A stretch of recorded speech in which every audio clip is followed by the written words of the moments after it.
This is a little taste of actual joy on the campaign trail. We've heard that word used a lot as a touchstone.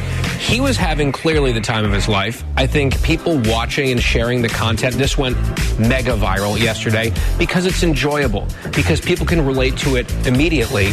And I've seen some of the critics because they're really, I think, angry about this because they probably know deep down it was a win for him. Like, well, this was staged. I'm like, no kidding.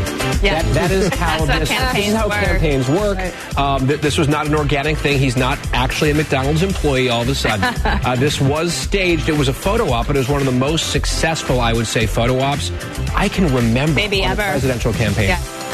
It is the Martha Zoller Show, and you know what? This is how you know it worked, is they're still talking about it. So President Trump, I guess on Sunday, went to a McDonald's. Yes, the McDonald's was closed because President Trump has Secret Service, everything. When Kamala Harris went to the Buc-ee's or whatever it was, the Quick Trip, whatever it was, to get her Doritos, and they were tossing Dorito bags in the aisles around to each other, her and Doug and Tim and his wife, Gwen, I think is her name. Everybody had been taken out of the store because you can't just have random folks walking in, especially for a guy that's been shot. They tried to shoot twice in the last 4 months. Nobody seems to remember that. There is a really funny meme out there with, that picture of Trump coming up from the thing, fight, fight, fight. And now in his hand is a McDonald's bag. Okay. And it's just like people are crazy. And the thing on TikTok, and I don't like TikTok, has got 90 million views. 90 million views. And I mean, it's just crazy because it's joy. And then yesterday, Kamala Harris has a, quote, town hall. I'm making air quotes when I say that, with Maria Shriver. But they didn't take questions from anyone. They said all the questions were predetermined. Predetermined. Okay, now look, I've done a few of these town halls before. And I sometimes don't take live questions from the audience, because what happens is people get up and they filibuster, and then you don't get to ask as many questions. So what I do is we pass out 3x5 cards or note paper or whatever people want to use, and they write down their questions, and then they bring them in. And then I sort them by topic, but I ask them real time, and I say who asked the question. And the only reason why I do that is because sometimes when you guys get a chance to talk and we got an hour in a town hall, you spend, 6 minutes, giving the background of everything you know on the subject instead of just asking the question. Well, that's great for you, but it's not very good for the people that are making their decision on a candidate. Okay, so what we do, but still, you're taking questions from the people that are there in that room on that day. Okay? That's what they should do. You don't say to people it's predetermined what the questions are going to be. That says to me they were given to Kamala Harris ahead of time. And she still answered in word salad. So here's what's happening right now, and I don't know, how much of an impact it's going to have. But Donald Trump is reaching out to groups of people that are not part of his base. And Kamala Harris is still trying to shore up her base. And let me tell you what, all you're going to hear between now and Election Day is that Republicans want to kill women. Remember with Paul Ryan, they had him throwing grandma off the cliff? Well, you're going to have, throwing other people off the cliff, throwing women off the cliff. They're trying to say now that since Roe v. Wade was overturned, that infant mortality rate has gone up. Well, if you go and you look at the numbers at the CDC, that the 2 years before Roe v. Wade was overturned, infant mortality went up. Why do you think that happened? That happened because you scared the living bejesus out of people for going out during COVID. And I bet a lot of women did not get prenatal care, not because of Roe v. Wade, not because they couldn't afford it, not because of a million reasons. It's because we scared the bejesus out of people to go get basic medical care. If you look at 2021 and 2022, we had higher incidences of stage 4 cancer. We had higher infant mortality rates. We had higher death rates across the board for many preventable causes because people didn't go to the doctor for a year, and a lot of stuff that could have been found and dealt with couldn't be dealt with. So if you don't get good prenatal care, then problems don't get found early, and you could end up with higher infant mortality rate. In 23 and 24, it's going down, the infant mortality rate, because people are back to going to the doctor on time, doing things on time, all of that sort of thing. They're back. So people, just numbers are scary things, because you can use numbers any way you want to and make them look any way you want to. So really what they're going to try to tell you is you're going to die if you're a woman if Donald Trump is reelected. That's what they're going to tell you between now and Election Day. And I don't want to criticize the family of Amber Thurman. I can't imagine what they're going through because of her dying. But shame on the Kamala Harris campaign for using them in the way that she has, because she knows, I'm going to use a phrase of hers from the Bret Baier interview. You and I both know that in the case of Amber Thurman, it wasn't the heartbeat bill that killed her. It was the fact that she went and took abortion pills unsupervised. She had a partial abortion because of the unsupervised care that she was given, which I have been fighting against for the last 5 years. And when she went to the hospital, they waited to take care of her. That's why she died. That's what her lawyer says is why she died, and why she's going to own the hospital where she died, or her family is. But, and it's just, I cannot understand. We would not allow a drug with the kind of complications that the abortion cocktail has to be on the market. But for some reason, being able to get rid of your pregnancy is so important to some women, they're willing to die for it? I don't think so. We're lying to them. We tell them it's no big deal, and we tell them these drugs are safe, and they are not. And yes, I'm a pro-life person. I don't like any abortions, but I also am a women's health care person. And taking these pills without supervision is not a good health care decision, period. This is different than Plan B, okay? So don't mix those two up. Those are fairly safe. But the bottom line is we are lying to women about the safety of these drugs, because women's lives, according to Democrats, are expendable as long as they're getting rid of a child. And I am usually not this radical about this, but this makes me angry. It makes me so angry, because these drugs, if they weren't related to abortion, they would never be approved by the FDA because they're not safe. And, maybe we need to find another way. I don't like it, but I definitely want safe drugs on the market, especially if we're going to give it to a pregnant woman who is a healthy person, who has just decided she doesn't want to have this baby, but yet she's going to risk her life to get rid of this baby.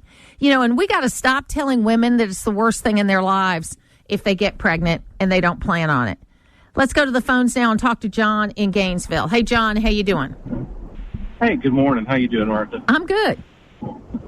I just wanted to make a comment on that subject there. In the numbers area, I'm driving, so I don't have them in front of me, but they keep talking about all this, we're taking away abortions and, rape and incest. And if you look by the numbers, I think last year, the year before, it was around 60,000 births from rape or incest, but we had 1.3 million abortions. What in the heck are they talking about? Rape, incest, and life of the mother is roughly 2% of total abortions a year. Rape, incest, and life of the mother. The rest of the abortions is just not a good time. And as I wrote in my book in 2006, the average American, doesn't matter, John, if you call yourself a Democrat, a Republican, an independent, purple, doesn't matter. If you ask the average American, do you think abortion as a method of birth control is appropriate? Most of those people will say no, it's not appropriate. But what they do is they get you whipped up with emotion over the rape, incest, and life of the mother, and that's 2% of abortions. Yes, thank you. Thanks, John. Appreciate it. Let's take a break, and then we will get back and talk to you at 888-535-2911.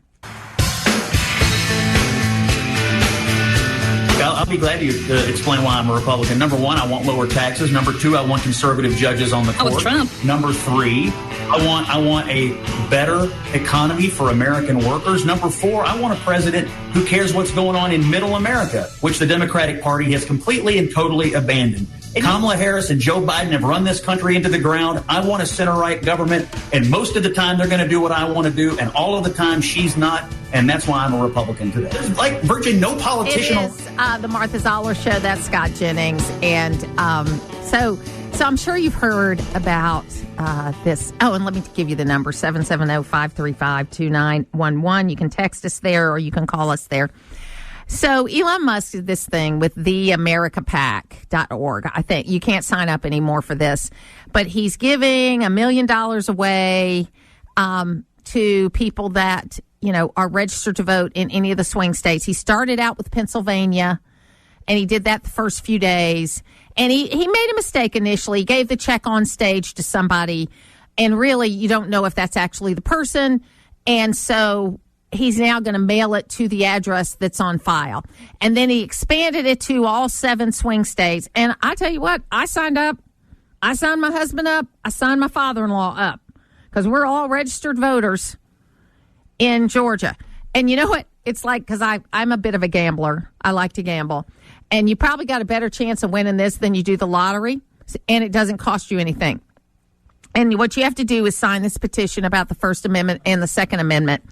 So we've got a little audio from Whoopi Goldberg that she's just going apoplectic about this.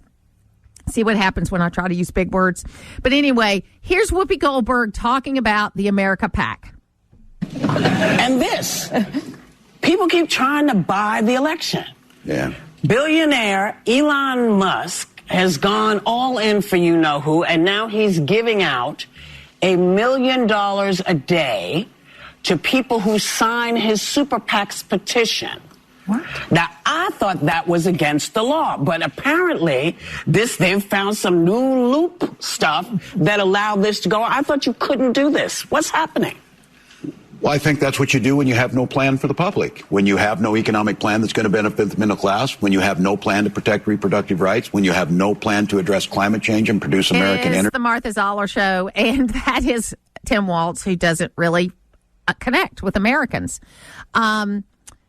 What's interesting about this is you can't pay people to vote. That's not what he's doing. He's having you sign a petition. It's not a loophole. You're signing a petition on an issue. All the candidates do it. Kamala Harris does it. Throw in $5 and you win a chance to have dinner with me. Trump does it. They all do it. It's just Elon Musk is a freaking billionaire, almost a trillionaire, so he can give away $1 million because $1 million to him is like $100 dinner. Okay? So he's also hiring people in Pennsylvania, Michigan, North Carolina, Wisconsin, Georgia, Nevada, Arizona to get out the vote, paying them $30 an hour. Starts at $30 an hour with bonuses for performance. People ought to be signing up for that. That could be a great thing to do, but you know who's going to sign up for that? People that already have 2 jobs. Because what I've noticed in my life, that either you're people like us that work in radio or retail where it's almost 24/7 all the time. So we can't have second and third jobs, although sometimes we do. But people that sign up for stuff like this, it's called gig work. They probably have 2 other jobs already. And now they're going to work 20 hours a week, making $30 an hour with bonuses for performance. That's pretty crazy. So he's putting his money behind this, and I just kind of love it, because what's different about this and traditional super PACs is that this super PAC, Elon Musk is behind it, so it's Elon Musk's money behind it. I don't think he's taking donations from anybody else. I'm sure if you wanted to make a donation, there's a donate button on this website. But the money's coming from him. His name is with it, Elon Musk. I got no problem with that. If he wanted to give $500 million, if he wanted to give $1 billion, I would have no problem with it because his name is with it and he's being transparent about how he's spending the money. My problem, and I did benefit from Citizens United, is I don't like super PACs where you don't have to say where the money came from. I believe that money is speech, but that you ought to know where it came from. You ought to know that Logan Landers gave $100 or Martha Zoller gave $1,000 or whatever. And please, politicians, don't think that I would give $1,000 because I've given a little bit of money over the years, and now you have made me so crazy where every candidate across the country is asking me for money that I am extremely annoyed, okay, because I care about Georgia races. I wouldn't mind so much if it was Georgia candidates calling me and asking me, but it's people I've never even met before, and I'm not going to do that. I'm not going to do that. I give money to people that I believe in, and I don't give the max, okay, because, you know, I'm trying to spread the wealth around, if you will. But it's fun. It's fun to be able to be involved in a campaign that way. For a long time, I didn't give anything. But it was funny. Back in 1988, I gave $125 to Mike Dukakis because I was still a Democrat back then. And for me, $125 was a lot. I still get Democratic letters from that Dukakis campaign of people pitching me. And it's kind of good for my job because I see how they're pitching things and what issues they're looking at. But that whole plethora of lists of issues that Tim Walz listed off are basically issues nobody cares about. Where was the economy? Where was inflation? Where was sex trafficking? Let me just tell you, finally, on the border, do you know what they're doing now in 21st century slavery that the Biden and Harris administration has advocated for? And I'm using a strong word, advocated, because they have sat by for the last 3.5 years, knowing that these unaccompanied children were either being labor trafficked or sex trafficked. And they looked the other way and created this thing. And now there are these memes that you can click on and get a child delivered to you in 15 minutes for you to have sex with in border towns across this country. And that is horrendous to me. And why every woman is not up in arms about this, why every liberal woman is not up in arms about this. You know, you can paste me all day long as a conservative woman that's out of touch with whatever issues, because I don't really care about the uterus issues. Okay, I do care. I'm pro-life and all that. But what I mean is I am much more than my uterus. I care about more things than whether I can have sex, unprotected sex. Of course, I'm 65 now, so I don't worry about that anymore. But back in the day when I worried about it, I am more than a person who just worries about how they have sex with somebody. Okay? I am a person that manages a household. I am a person that helps out my neighbor. I am a person that sees the impacts of inflation and interest rates and immigration. And I'm talking illegal immigration. My good friend Carmen, you know, she always pokes me about the immigration issue and sends me these stories of these great immigrants. Hey, my family was a product of being great immigrants. They came here legally. I can produce the ship's register where my grandmother came legally into this country. Okay, so I am all for immigration. We immigrate, I know, let's all say it together because I say it enough, 1.1 million people a year into this country legally, which is more than the rest of the world combined. We are not anti-immigrant.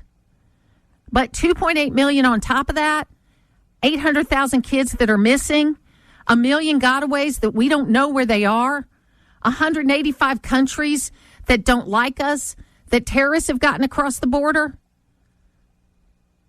4 or 5 or 10 or God knows how many women that have been murdered by illegal immigrants. You know, I don't understand why you're not up in arms about actual problems, like a woman or a child being delivered to you in 15 minutes like she's a pizza. It's the Martha Zoller Show.